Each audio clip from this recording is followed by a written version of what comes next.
Hi, ladies and gentlemen. Welcome back to my channel. My name is David Chams. Now, there's this lady who lectured regards Gachagua, United States of America. As you know, regards Gachagua is in US. He declared going there for like 2 months. So this lady lectured regarding Gachagua over his continued tribal narratives aimed at alienating Kikuyus from the rest of Kenyans. Let's just listen to this. You need, Mheshimiwa, to start positioning yourself as a national leader, not as a tribal leader. And I know many people won't like what I'm saying, but it's the truth. The first mistake that has been done in this event is speaking Kikuyu. And me, I'm from Madeira, Karandi, Wito. So not everyone knows Kikuyu, but I know a little bit. And unless that is addressed, then all this will be for nothing. Because the moment we position ourselves as Kikuyu, another tribe also positions themselves as a certain tribe. And before we know it, we are back to the same problem. Wow.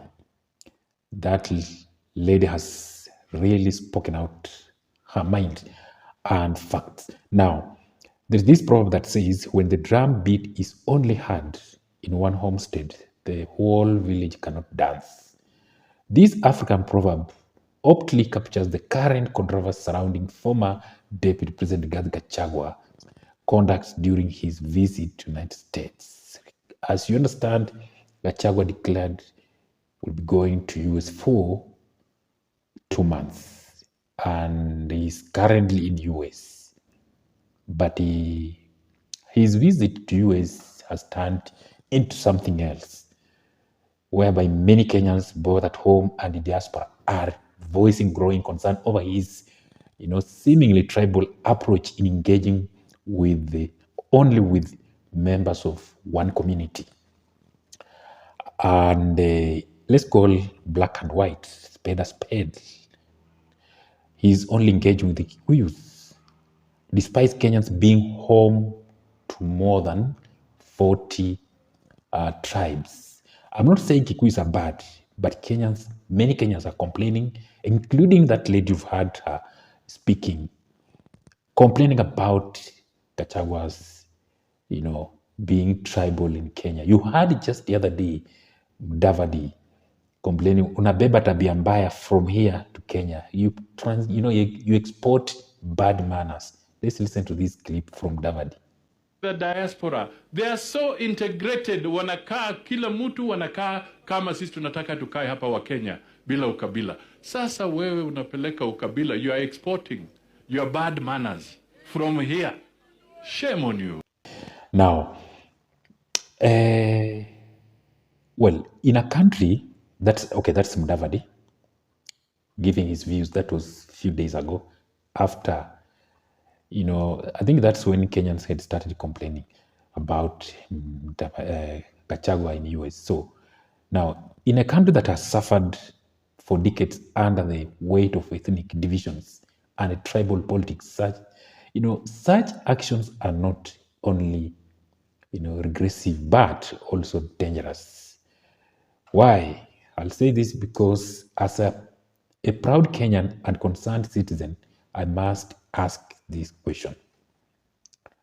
Why is Mr. Gachagua, a national leader, choosing to meet exclusively with one ethnic group, his own, while ignoring the rich diversity of our Kenyan brothers and sisters living in the US?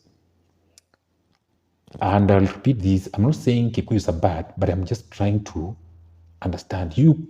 Let me know your views through the down comment section. What message does this send to the Kamba, Luya, Luol, Somali, Kisii, Turkana, and many other communities that form the beautiful mosaic of our nation? Isn't this, by all definitions, tribalism? Because a respected leader, you should be speaking a unified language while in abroad. You see that lady not just speak because speaking is there. She had seen what Gachagua is advocating for in the US. That's why she came out speaking loudly, trying to tell, what you're doing is wrong. Yeah. So this lady is just warning him that his actions are fueling ethnic rebellion, I mean alienation from, rather than promoting unity. That's what this lady is trying to do, and rightful so. For example, in the US, Gachagua had the opportunity to address a wide diaspora audience and speak dialogue to a single, instead of speaking dialogue to a single ethnic group, reinforcing perception that his politics are ethnic centered rather than issue based. You see,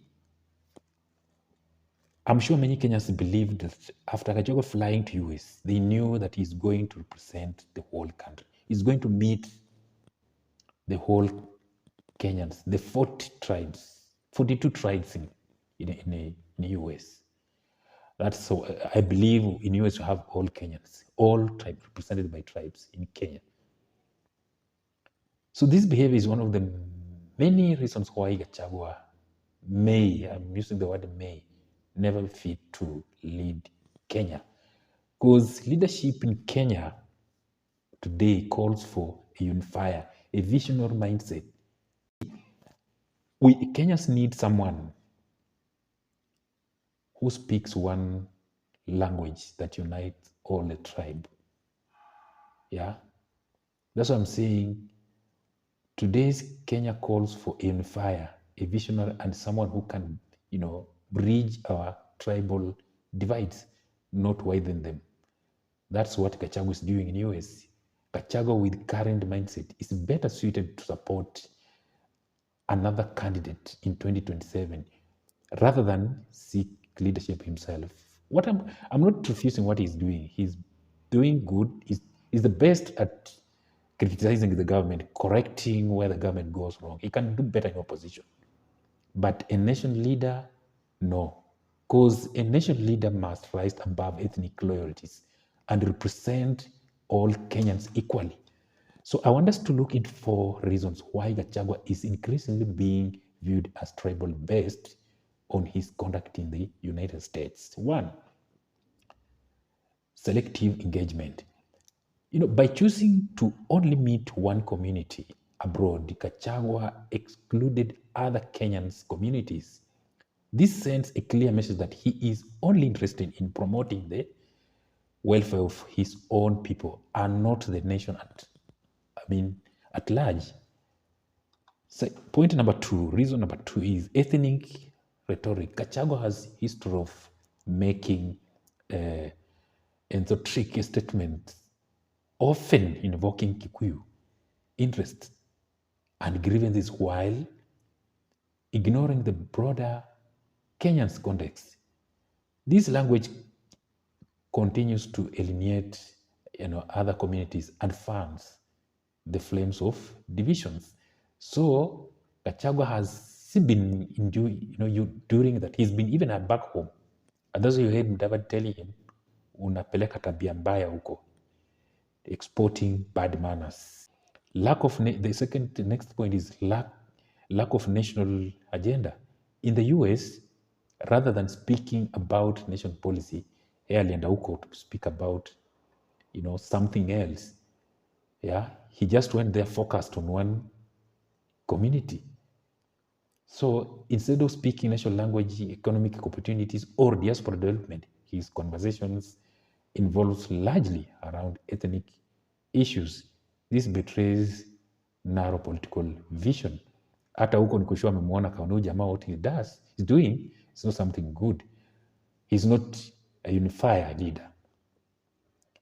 And there's also there's this repeated pattern. This is not the first time, by the way, Gachagua has been accused of national favoritism of, be it from government to regional development initiatives. Critics have accused him of bias towards his Mount Kenya base. In conclusion, Mr. Gachagua must be reminded that Kenya is not a tribal project. We are one people. if he harbors ambitions of national leadership, he must learn to speak the language of unity, not division. Kenya deserves better, and Kenyans are watching. See you in the next video. I've been your host, David Chams. David Chams Media, platform for bold, really and eye-opening conversations.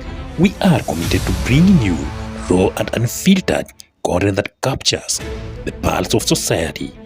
Our channel covers a powerful mix of current news, engaging vlogs, and human talk interviews that dive deep into real issues affecting people today. Whether it is breaking political updates, social movements, or community stories, we present the facts with clarity and passion. Our news segments are designed to keep you informed with accurate, timely, and critical analysis that cuts through the noise and hype. We ask the hard questions and go beyond headlines to explain what it means for you. Our vlogs take you behind the scenes of daily life, offering reliable, heartfelt, and sometimes humorous perspectives on what's happening around us. We give you front row seat to really live experiences from the streets to the villages, highlighting stories often ignored by mainstream media. David Chams Media, we stand for truth, courage, and connection. Our mission is to amplify voices, provoke thought, and build a community that listens, learns, and acts. If you are looking for honest dialogue, fearless journalism, and relatable stories, hit that subscribe button and join the conversation today.